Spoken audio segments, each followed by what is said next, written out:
Russia, home to the world's biggest nuclear arsenal, that guy who shoots stuff on YouTube, and a thriving prison music scene. It's also the most dangerous place in the world to be a working journalist. So when we heard about the opportunity to fly over there and cover the event, we jumped at the chance. And then we made sure that we didn't tell the Russian embassy we were journalists when we were getting our tourist visas. 4 of us from the UK managed to get through the net. Myself and Mark Walton from GameSpot, Brendan Caldwell, a freelancer for Rock Paper Shotgun, and Martin Gaston from VideoGamer.com, who just so happens to be my flatmate. Nope, danger doesn't stop GameSpot. We'll sacrifice life and limb to get to the stories that matter most. So this week on Escape from Mount Stupid, myself and Mark are flying to Moscow to attend the global finals of a free-to-play tank game that you've probably never heard of, all the while recording our exploits and letting you in on our top pro tips for covering events. Tip 1, shoot loads of B-roll of your journey over there and then put some stereotypical music over the top.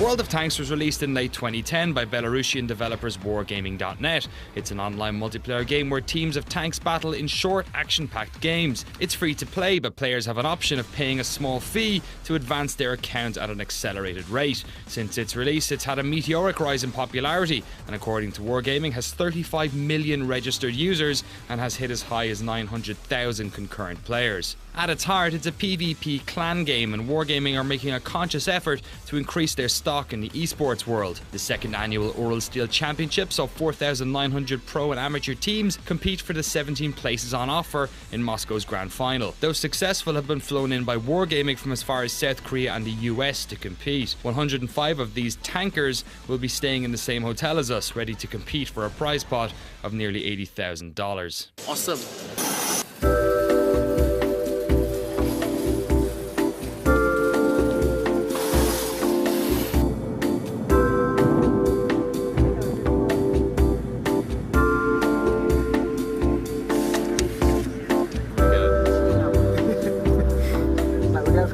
After 2 hours of driving through various shades of Muscovite concrete, we arrived at our hotel in the early evening. Wargaming had organised a briefing, but it was cancelled last minute and replaced by a trip to Red Square. Mark, tired from a long day, retired to his bedroom for an early night, or more likely to watch a sexy movie, but the rest of us decided to get in some sightseeing. Which brings us to tip number 2. If you have an opportunity to go see some of the sights, by all means take it, because you're going to be too busy later.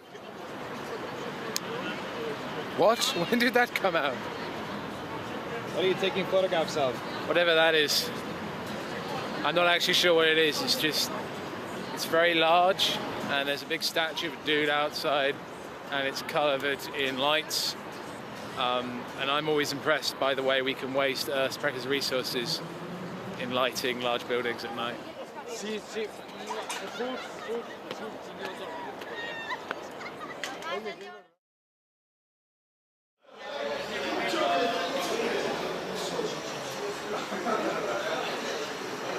With the tournament still 24 hours away, our second day in Russia began, as most press trips do, with a random excursion to something that's loosely connected to the subject matter of the game. Us and over 100 tankers packed into a convoy of buses, and 2 hours later arrived at our destination.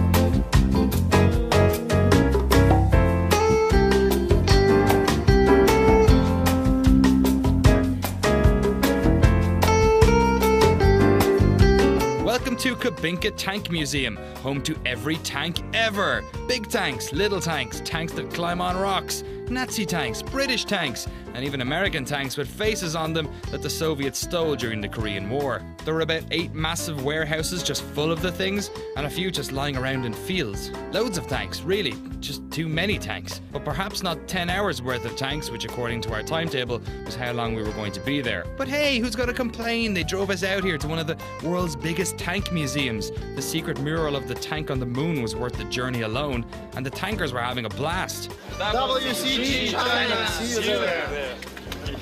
Thank you. We were pretty clueless, but Arthur from Wargaming gave us a translated tour of some of the highlights, including his favourite tank, Mouse, a super heavy 188-ton Nazi concept tank that was so big it couldn't cross bridges without destroying them. After a plate of what I can only assume was the remains of those who fled during the charge on Stalingrad, Mark and Martin needed to go to the toilet. Badly. But with everything written in some bizarre Middle-earth language, finding toilets proved to be a problem. What'd you say? Mark and I found the toilet. Oh, how good are they? You ain't gonna believe. They're just holes. they're just. Oh my word. That is the worst. I mean, I'm fucking serious.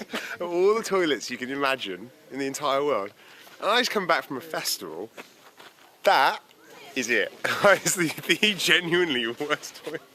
It's not even a toilet, it's a hole in the floor that's been cashed out. Oh, and it smells so bad. I can smell it from here. I can literally smell it from here. It gets worse. Oh my God. After some more colourful food, the museum was emptied and the gates were locked. We were walked to a field and given a demonstration of a real-life tank. Soon after, we were told that the real fun was going to start, but were promptly ordered to stop filming. Tip 3, the moment somebody tells you to turn off a camera, you make sure you've got one running. Which brings us to tip 4. By all means, break the rules, get the inside story, but there's no point in burning bridges with a company over some stupid footage that may or may not contain you holding onto the side of a Soviet tank as it does circles around a field. But besides, the real story happened the next day.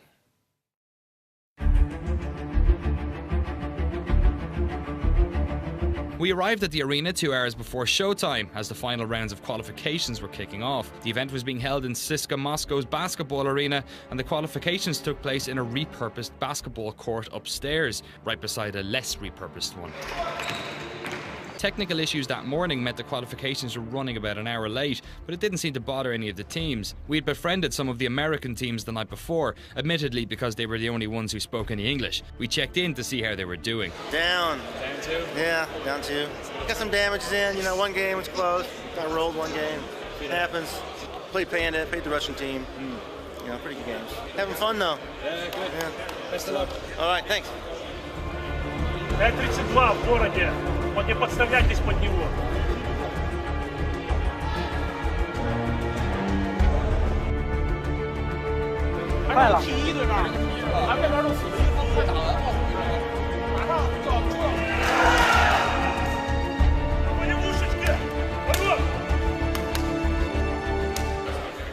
Am I enjoying the show? Yeah. Oh, very much. One of the teams won, and they were really excited, and then I was excited because they were excited, and then I saw one of the teams who'd lost, and then I was sad because they were sad. So really, it's just all kinds of emotions.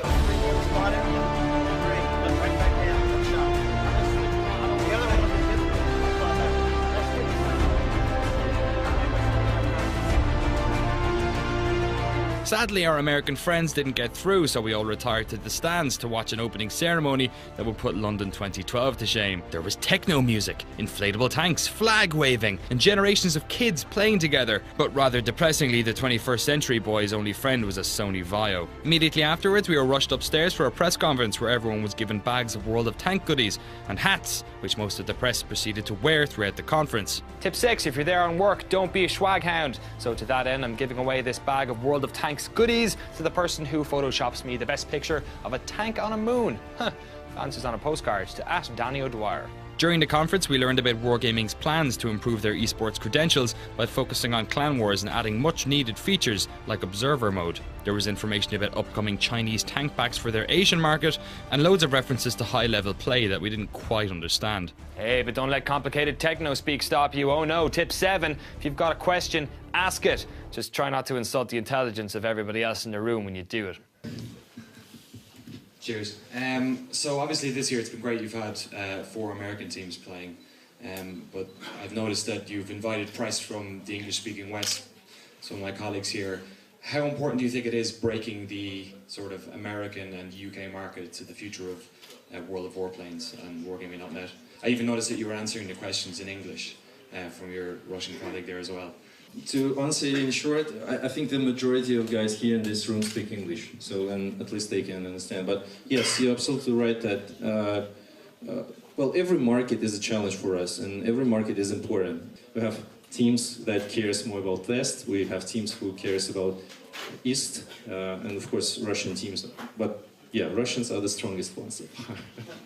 With the press conference over, we rushed downstairs to watch the tournament. This was Wargaming's moment. The world's press were watching. Could they pull off a pro gaming event to challenge the likes of MLG and the International? Let's find out with tip 8. There's nothing that can't be adequately explained with a musical montage.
After hours of exciting games, musical interludes and scary food, the tournament culminated in an epic game between 2 Russian teams. And we were there to watch the entire thing.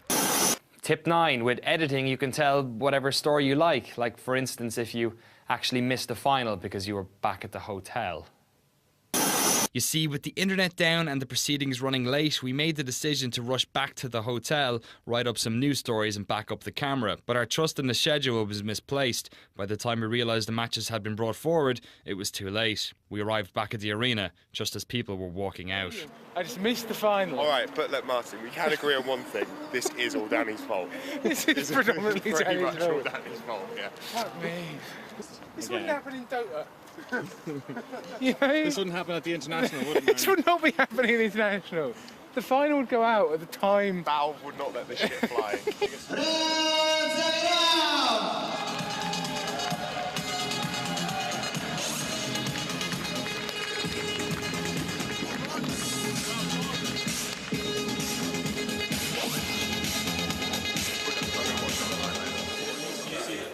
I saw the final. Was it good?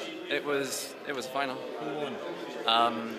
Red Rush Unity. They won 3-0, I believe. 3-0? Yeah, but they were long games. All right. Yeah, because they're really cautious. Game journalist. So after thousands of miles of flights, buses, late nights, early mornings, tank museums, buckwheat and questionable lavatory facilities, we'd managed to break Rule 10. Don't miss the main event. But what had we learned on this trip? Well, for one, Wargaming cares a hell of a lot about its community and has a deep respect for the era the game represents. Wargaming paid everything. They paid for our visa expeditions, they paid for our tickets, they paid for our hotel, they paid for all the shitty food they gave us.